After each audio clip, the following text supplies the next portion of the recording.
हाँ, नेक्स्ट ध्यान से देखो, जैसे हम लोग क्या क्या देखे अब तक, जैसे पेयर ऑफ स्ट्रेट लाइन अगर रिप्रेजेंट कर रहा है तो डेल्टा जीरो होगा। अगर डेल्टा जीरो हो गया तो मेरे को क्वाड्रेटिक सॉल्व करना है, या तो एक्स में सॉल्व करो या तो वाई में सॉल्व करो। अगर एक्स में सॉल्व करोगे तो अंदर वाई में परफेक्ट स्क्वायर बनेगा, अगर वाई में सॉल्व करो तो अंदर एक्स में परफेक्ट स्क्वायर बनेगा। ठीक है, ये रहा, ठीक है ना। अब जैसे समझना next, suppose a x square plus b y square plus 2hxy plus 2gx plus 2fy plus c equal to 0, it represent whole conic. ठीक है, सबका अलग कंडीशन है जो तुम लोग को पता है। Delta a b c plus 2fgh minus a f square minus b g square minus c h square. ठीक है, डेल्टा सपोज जीरो आ गया, दैट मीन्स जो कर्व है क्या है, पेयर ऑफ स्ट्रेट लाइन है। ठीक है, पेयर ऑफ स्ट्रेट लाइन है। अब क्या है, जैसे अगर पेयर ऑफ स्ट्रेट लाइन है तो किन दो लाइन का प्रोडक्ट है, क्वाड्रेटिक सॉल्व करते हैं, या तो एक्स में या तो वाई में। Solve quadratic either in x और इन वाई। ठीक है, ये रहा। अब सवाल ये आता है कि क्वेश्चन ये देखो, तुमको सिर्फ 2 डिग्री कर्व दे रखा है, ठीक है, और तुमसे बोलेगा कि ये पेयर ऑफ स्ट्रेट लाइन है या नहीं है, तो डेल्टा चेक कर लिए, पेयर ऑफ स्ट्रेट लाइन है। लेकिन अगर पेयर ऑफ स्ट्रेट लाइन है तो दोनों लाइन का पॉइंट ऑफ इंटरसेक्शन फाइंड करो। ठीक है, मान ली पैरेलल लाइन नहीं है या फिर कॉन्साइड नहीं कर रहा है, ठीक है, एक यूनिक सॉल्यूशन आ सकता है, तो दोनों के पॉइंट ऑफ इंटरसेक्शन फाइंड करो। तेरे पास एक ऑप्शन ये बनता है कि पहले चुपचाप से क्वाड्रेटिक सॉल्व करते हैं, और क्वाड्रेटिक सॉल्व करके दोनों स्ट्रेट लाइन को फाइंड कर लेते हैं और दोनों को आपस में सॉल्व करते हैं, ये ऑप्शन बचता है। ठीक है, तो छोटा सा काम करने के लिए बहुत ही कुछ करना पड़ रहा है। पॉइंट ऑफ इंटरसेक्शन निकालना है तो क्वाड्रेटिक सॉल्व करो, फिर दोनों लाइन की इक्वेशन फाइंड करो, फिर आपस में सॉल्व करो, फिर पॉइंट ऑफ इंटरसेक्शन निकलेगा। क्या उसके अलावा और कोई डिफरेंट तरीका है? तो एक और तरीका है। ठीक, क्या करेंगे हम लोग, इसको पार्शियली इसको डिफरेंशिएट करेंगे हम लोग। ठीक है, डिफरेंशिएट, बेसिक डिफरेंशिएशन तुम लोगों को आता है, एक्स स्क्वायर का 2x डिफरेंशिएशन होता है, इतना तो पता ही है। ठीक है, तो करना क्या समझना, क्या कर रहे हैं हम लोग, इसको तुम डिफरेंशिएट करो पहले एक्स के रिस्पेक्ट में, फिर क्या, फिर वाई के रिस्पेक्ट में डिफरेंशिएट करेंगे। जब एक्स के बिल्कुल पार्शियल डिफरेंशिएशन एग्जैक्टली। ठीक है, तो क्या करना, पहले एक्स के रिस्पेक्ट में डिफरेंशिएट करो, फिर किसके रिस्पेक्ट में, वाई के रिस्पेक्ट में डिफरेंशिएट करेंगे। ठीक है, और बाकी सबको अगर एक्स के रिस्पेक्ट में डिफरेंशिएट करोगे तो बाकी सबको कांस्टेंट की तरह हम लोग ट्रीट करेंगे। बढ़िया, ठीक है, तो इसको डिफरेंशिएट किसके, एक्स के रिस्पेक्ट डिफरेंशिएट कर दो इस चीज़ को, तो ऑफकोर्स एक्स स्क्वायर का डिफरेंशिएशन 2x होता है, आ गया ये गायब हो जाएगा, बी वाई स्क्वायर, फिर x गायब हो जाए, क्या बचेगा यहाँ पे 2h बचेगा। ठीक है, ये क्या हो जाएगा यहाँ प्लस 2g, ये गायब हो गया तो इक्वल टू 0 कर दो, इसको इक्वेशन 1 मैंने बोल दिया। ठीक है, फिर क्या हुआ, इसको डिफरेंशिएट करो y के रिस्पेक्ट में, तो ये गायब हो जाएगा, तो वाई स्क्वायर के डिफरेंशिएशन 2y हो जाएगा, क्योंकि y के रिस्पेक्ट में डिफरेंशिएट करें ना, तो 2by करो। ठीक है, ये गायब हो जाएगा, प्लस अच्छा हाँ 2hx plus 2f equal to 0, equation 2 हो गया। ठीक है, इक्वेशन 1 यार, इक्वेशन 2 यार, समझना। अब क्या करना है तुमको, चुपचाप से डिफरेंशिएट तो तुरंत कर लोगे ना, क्वाड्रेटिक सॉल्व करने से बेटर नहीं है डिफरेंशिएट करना। ठीक है, तो दोनों इक्वेशन आ गया। अब इन दोनों के क्या करना है, सॉल्व, ध्यान से सुनो जो बता रहे हैं, solve equation 1 and 2 and value of x and y will be their point of intersection। अब तुम लोग को लग रहा होगा कि अगर ये दो स्ट्रेट लाइन आ ही चुका तो क्वाड्रेटिक क्यों सॉल्व कर रहे थे, बट एक्चुअली जो दोनों लाइन आए हैं ना, जो जिन दो लाइन का प्रोडक्ट लिखा हुआ है वो लाइन कुछ और ही है। ध्यान सुनना, जिन दो लाइन का प्रोडक्ट लिखा वो लाइन कुछ और ही है, ये दोनों लाइन कुछ और ही आया। ठीक है, तो अब तुमको लगेगा यार किसी दूसरे लाइन का ये प्रोडक्ट लिखा हुआ था तो उसका पॉइंट ऑफ इंटरसेक्शन फाइंड करना था ना, हम लोग तीसरी और चौथी लाइन को क्यों सॉल्व कर रहे हैं, बट एक्चुअली में पॉइंट ऑफ इंटरसेक्शन जो निकलेगा ना वो इसी का पॉइंट ऑफ इंटरसेक्शन निकल रहा है। तो हो क्या रहा है, समझना बात को, चारों लाइन एक ही पॉइंट से पास कर रहा है, ये दोनों लाइन और ये दोनों लाइन। ठीक है, तो चारों लाइन एक ही पॉइंट से पास कर रहा है, तो किसी दो को सॉल्व करो। ठीक है, मीन्स एक्चुअली ये जो था ना, समझना एक्चुअली क्या था कि L1 L2 था, क्या था L1 L2 का प्रोडक्ट लिखा हुआ था ये। ठीक है, और हमने डिफरेंशिएट करने के बाद कुछ और ही लाइन में L3 आ गया, और क्या आ गया L4 आ गया। तो L3 और L4 जो लाइन है ना, वो भी ठीक है, लाइन तो कुछ और ही है, बट यहीं से पास कर रहा है एक्चुअली में। ऐसा हो रहा है, सपोज ये रहा ये, एक सपोज ये रहा, दिख रहा है ये L3 L4। तो क्या फ़र्क पड़ता है, मेरे को L1 L2 का पॉइंट ऑफ इंटरसेक्शन निकालना, तो मैंने L3 L4 का निकाल दिया। ठीक है, तो जो पॉइंट ऑफ इंटरसेक्शन निकलेगा, ठीक है, वही इस जिन दो लाइन का प्रोडक्ट है उसका पॉइंट ऑफ इंटरसेक्शन निकल चुका है। ठीक है, तो अब ध्यान देना, अगर तुमको किन दो लाइन का प्रोडक्ट लिखा हुआ फाइंड करना है तो क्वाड्रेटिक ही तरीका है। अगर तुमसे बोला जाए किन दो लाइन का प्रोडक्ट ये लिखा हुआ है, तो उसके लिए क्वाड्रेटिक ही सॉल्व करना पड़ेगा तुमको, ना कि डिफरेंशिएट मत करना उस टाइम पे। समझ रहे हो? अगर तुमसे क्वेश्चन पूछता है कि किन दो लाइन का प्रोडक्ट है वो बताओ और उसके पॉइंट ऑफ इंटरसेक्शन बताओ, तो तुमको क्वाड्रेटिक तो सॉल्व करना ही पड़ेगा। अरे क्वाड्रेटिक सॉल्व करना ही पड़ेगा किन दो लाइन का प्रोडक्ट फाइंड करने के लिए, और जिन दो लाइन का प्रोडक्ट है उन दोनों लाइन को तुम फाइंड कर चुके हो, तो डिफरेंशिएट करने की क्या जरूरत है, वही दोनों को सॉल्व कर दो, वैसे ही कर दो, जल्दी आ जाएगा। ठीक है, बट अगर लग रहा है तुमको किन दो लाइन का प्रोडक्ट ये नहीं पूछा एग्जाम में, तुमसे पूछा है कि जिन दो लाइन का प्रोडक्ट लिखा हुआ है उन दोनों का सिर्फ पॉइंट ऑफ इंटरसेक्शन बताओ। ठीक है, तो फिर डिफरेंशिएट कर दो, क्योंकि मेरे को लाइन से मतलब ही नहीं है, चुपचाप से डिफरेंशिएट करो, दो लीनियर इक्वेशन आ जाएगा स्ट्रेट लाइन में, दोनों को सॉल्व कर देंगे, डायरेक्टली जो निकलेगा, चार ऑप्शन दिखेगा, टिक लगा देना है। क्लियर है सभी को, है ना? ठीक है, अब इधर देख लो, छोटा सा क्वेश्चन यहाँ पे जैसे है। ठीक है, अब क्या क्वेश्चन में तुमको बोला गया है, ये मेरा पेयर ऑफ स्ट्रेट लाइन है, क्या है, पेयर ऑफ स्ट्रेट लाइन है। ठीक है ना? अब तू करना क्या चीज़ है, किन दो लाइन का प्रोडक्ट लिखा हुआ फाइंड नहीं करना है। ठीक है, find the point of intersection of those line whose joint equation is this. ठीक है, फिर whose pair of straight line is this. ठीक है, मीन्स दो लाइन का प्रोडक्ट ये लिखा हुआ है, means pair of straight line है, जिन दो लाइन का प्रोडक्ट है उस दोनों का क्या करना है, मेरे को पॉइंट ऑफ इंटरसेक्शन फाइंड करना है। तो तुम चाहो तो क्वाड्रेटिक सॉल्व करो, सब तुम पे डिपेंड करता है, बट मेरे पास थोड़ा 10-20 सेकेंड मेरे को टाइम बचाना है। ठीक है, थोड़ा कंफर्ट जोन में रहना है, तो डिफरेंशिएट करते हैं इसको। ठीक है, तो डिफरेंशिएट को एक्स के रिस्पेक्ट में क्या करोगे, 4x हो गया माइनस 10y आ गया, समझ रहे हो, x गायब हो गया, प्लस 5 इक्वल टू 0, इक्वेशन 1 आ गया। इसको डिफरेंशिएट कर दो y के रिस्पेक्ट में। ठीक है, क्या हो जाएगा, गायब हो जाएगा, ये क्या हो जाएगा, minus 10x plus 24y minus 16। क्या टाइम लगा क्या? अब दोनों लाइन को आपस में सॉल्व करना तुम सबको आता है।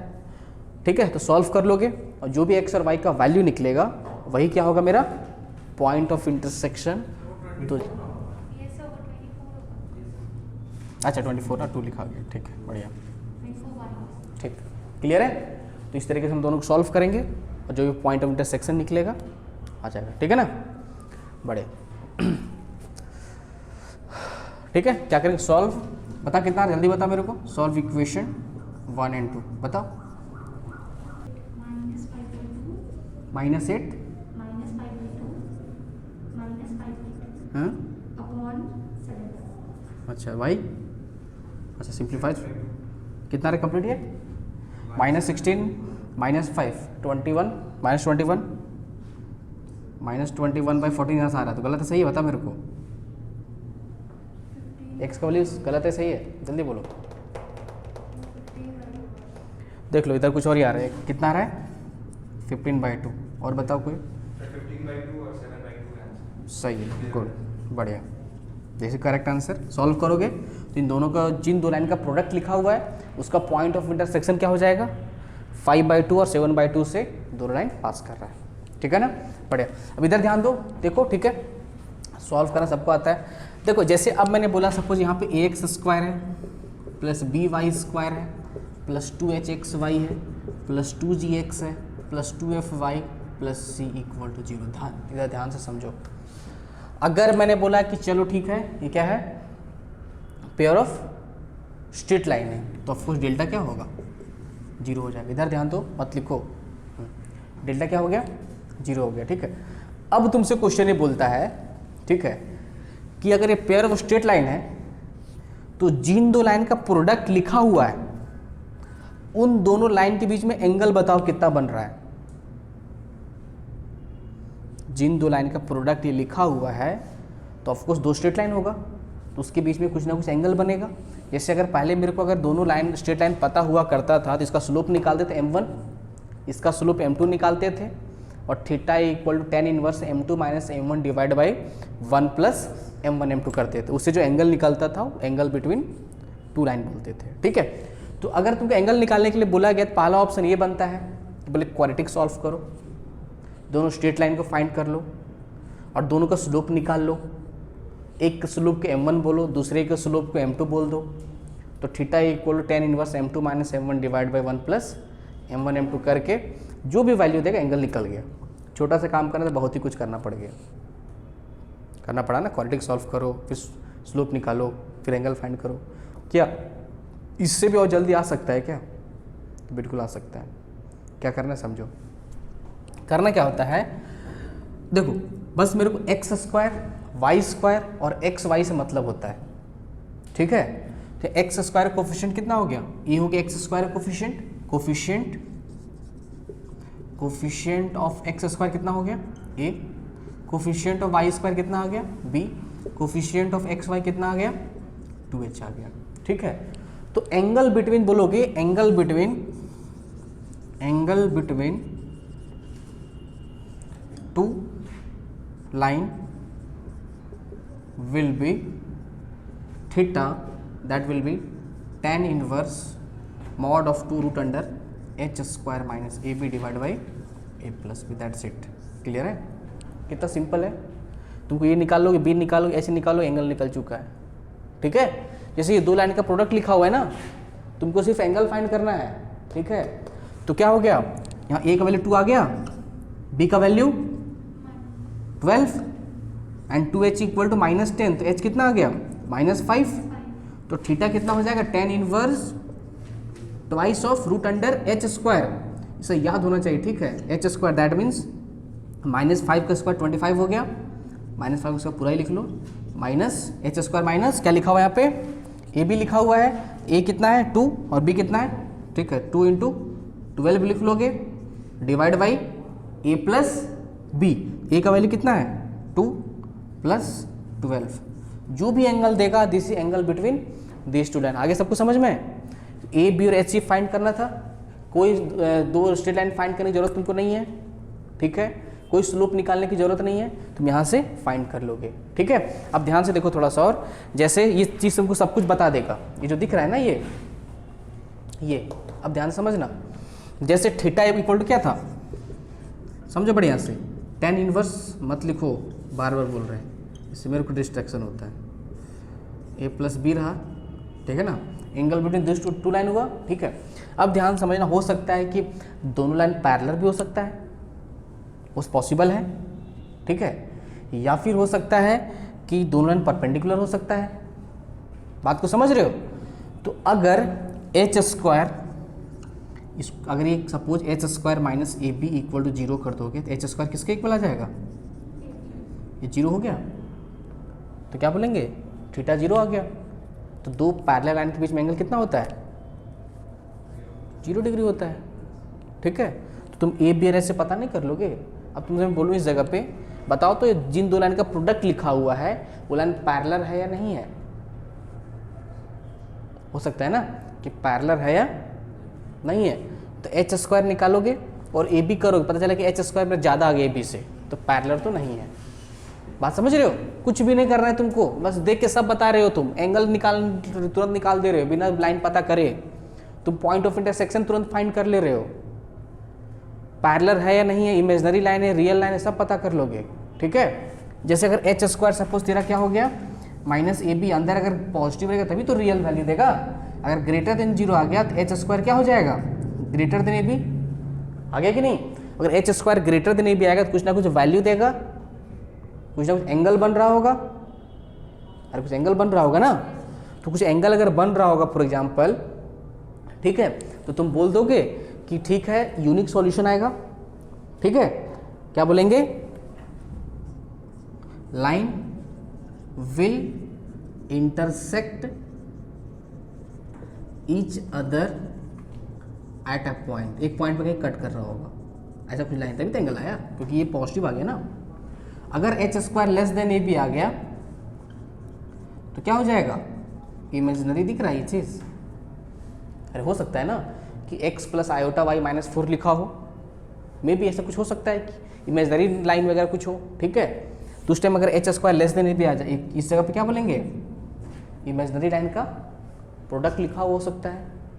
बात को समझ रहे हो, ठीक है। तो सब ये थीटा बता दे रहा है, एंगल फाइंड कर लो यहीं से। अब सवाल आता है क्या लाइन परपेंडिकुलर है या नहीं है। तो अगर लाइन परपेंडिकुलर रहता है तो स्लोप 90 डिग्री हो गया, सॉरी एंगल 90 डिग्री हो गया, तो 10 90 अनडिफाइन होता है, इन्फिनिटी की तरफ जाएगा वो, समझ में आ रहा है। तो उसमें इसका डिनोमिनेटर 0 आना चाहिए। अगर a प्लस बी अगर आपस में 0 हो गया, दैट मीन्स क्या बोलेंगे, both line are perpendicular to each other. देखो अगर तुम ऐसा करो ना कि y equal to x plus 4 और y equal to minus x minus 3, 2y कर दो, या ये रहा सपोज, ठीक है। दिखा, इसका स्लोप 1, इसका स्लोप -1, तो दोनों का स्लोप का प्रोडक्ट -1 के इक्वल आया। तुम इसको इन दोनों लाइन को मल्टीप्लाई करो आपस में, तो अगर एक्स स्क्वायर रहा तो वहाँ पे माइनस वाई स्क्वायर आएगा। एक्स स्क्वायर कोफिशिएंट 1 हो गया और वाई स्क्वायर कोफिशिएंट -1, तो 1 -1 कितना हो गया, 0।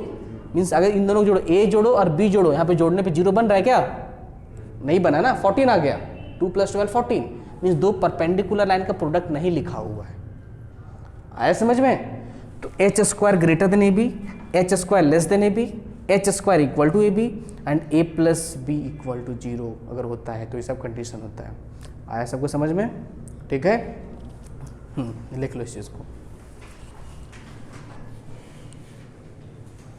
ये सब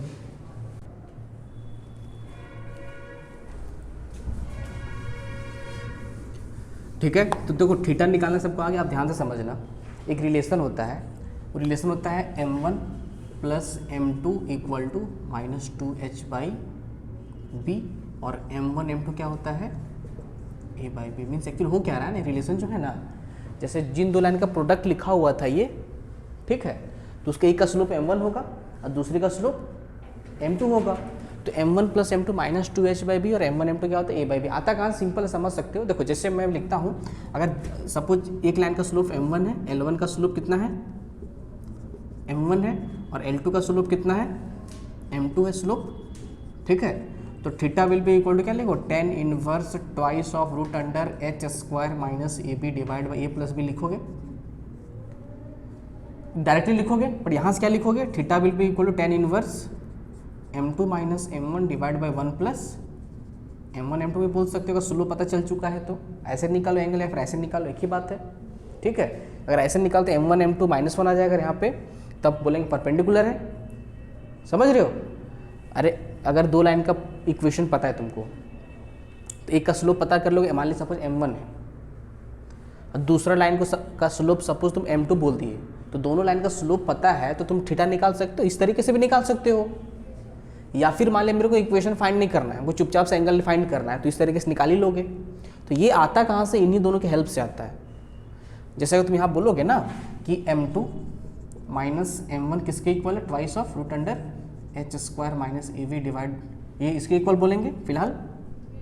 और तो काम कर लेते हैं, ऐसा कर लो, पहले सुनो बताते हैं। इसको मैं दोनों को इस फॉर्मेट में लाने की कोशिश करता हूँ, जिसको मैं डिवाइड करता हूँ b से, तो ऊपर भी b से डिवाइड कर दो, तो 1 प्लस a/b आ गया, बोलोगे, ठीक है। अब 1 मीन्स यहाँ से m1 m2 क्या हो गया, a/b आ गया, डायरेक्टली आ गया ना।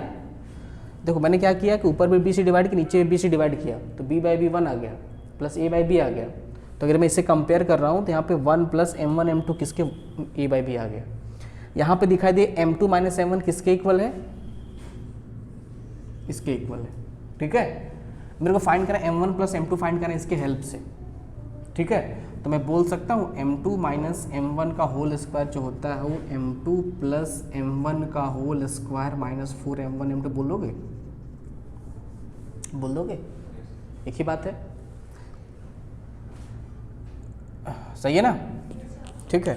अब तुमको m1 प्लस m2 का वैल्यू तो पता है यहाँ पे, सॉरी कहाँ गया, रुक जाओ, या फिर ऐसा करो, सुनो, हाँ, सुनो ऐसा कर लो, ऐसा कर लो, m2 प्लस m1 का होल स्क्वायर क्या बोलोगे, m2 माइनस m1 का होल स्क्वायर, ठीक है, प्लस 4m1 m2 बोलोगे, ऐसा बोल सकते हैं हम लोग। आ रहा है समझ में? तो अब सिंपल सी बात, इसकी जगह पे इसको उठा के यहाँ रखोगे, होल स्क्वायर करोगे, दिख रहा है चीज़, सिंप्लीफाई कर लोगे सभी लोग। m1 m2 तुमको पता ही, आप a/b लिखोगे, सिंप्लीफाई करोगे तो 4h² b² ऐसा आएगा, ठीक है। तो हम यहाँ पे क्या बोलेंगे, माइनस 2h/b में बोलेंगे m1 प्लस m2, ठीक है, यहीं से आता है।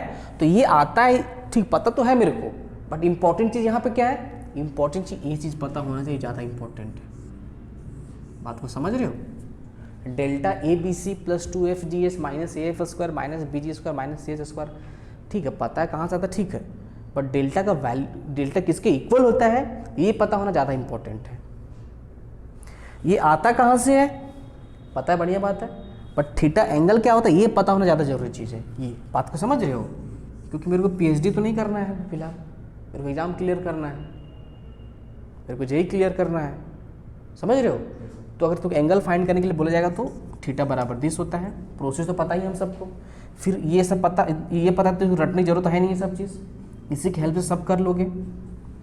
होता क्या है कि आने वाले टाइम में धीरे धीरे क्या होता है, लोग भूलना स्टार्ट करते हैं, भूल जाते हैं, जो रियलिटी में बता रहा हूँ, ठीक है। तुम ही लोग अगर रिवाइज नहीं करोगे तो 2 मंथ बाद सब भूल जाओगे। अभी 12th वाले बच्चे लोग बोलेंगे चलो बताओ एंगल बिटवीन, तो 20-30% लोग पता होगा, या फिर JEE मेंस का रिवीजन अभी कर रहे हैं तो लोग, कुछ लोगों को पता होगा। तो भूलना नहीं है सब चीज़, सब पॉइंट डालते चलो। इवन कोनिक सेक्शन में खूब सारे रिजल्ट आने वाला है जो याद होना चाहिए, जो रिजल्ट पर समझ लेंगे, पहले डेरिवेशन कर लेंगे। ये तरीका मेरे को समझ में आ गया ना। अब इस पर ठीक है पता है, बट ये सब चीज़ सब काम का चीज़ है, डिफ्रेंशिएट करना होता है, इसे पता होना चाहिए। तो छोटा छोटा चीज़ हम लोग होता है कि धीरे धीरे बहुत कुछ पढ़ लेते हैं एक ही क्लास में, ठीक है, और हर क्लास में क्या होता है, चीज़ ऐड होते जाता है धीरे धीरे। तो उसको रिवीजन करने के एक ही तरह के क्वेश्चन प्रैक्टिस करो मैथ्स में। मॉड्यूल चुपचाप से सॉल्व करो, अपने आप प्रैक्टिस भी हो जाएगा। जो अच्छा क्वेश्चन लगता है 1-2 स्टार लगा लो, ताकि इन फ्यूचर कभी हमको शॉर्ट टर्म में अगर मॉड्यूल सॉल्व करना है तो तुमको आइडिया लगना चाहिए कि मेरे को ये 5 सवाल कर लेने से इस टॉपिक कवर हो जाएगा।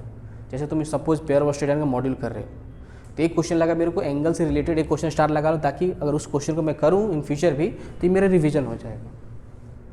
समझ रहे हो? अगर तुमको लग रहा है कि मेरे को पॉइंट ऑफ इंटरसेक्शन एक अच्छा पॉइंट है, तो पॉइंट ऑफ इंटरसेक्शन से एक सवाल दिखा, अभी पूरा करो कंप्लीट, वहाँ पे एक छोटा सा पॉइंट है, लिख लो एक अच्छा क्वेश्चन है, मेरे पास कम टाइम होगा अगर, तो ये 10 सवाल को मैं कर लूँगा तो चैप्टर में रिवाइज हो जाएगा। तो प्लानिंग से पढ़ोगे, स्मार्ट तरीके से पढ़ोगे, तभी अच्छा एग्जाम क्रैक करोगे। और रैंडमली तो मतलब पढ़े जा रहे हैं 10 घंटा 12 घंटा करे जा रहे, तो फ़ायदा तो होगा, बट जितना होना चाहिए उतना नहीं होगा। इसलिए स्मार्ट स्टडी बहुत ही ज़रूरी चीज़ है, मतलब चालाकी के साथ में एग्ज़ाम क्लियर करना है ना, तो उस तरीके से पढ़ना है, ठीक है। तो ठीक है, ये पता, ये क्लियर हो गया यहाँ तक, ठीक है। थीटा वगैरह सब क्लियर है, लिख लो इस चीज़ को।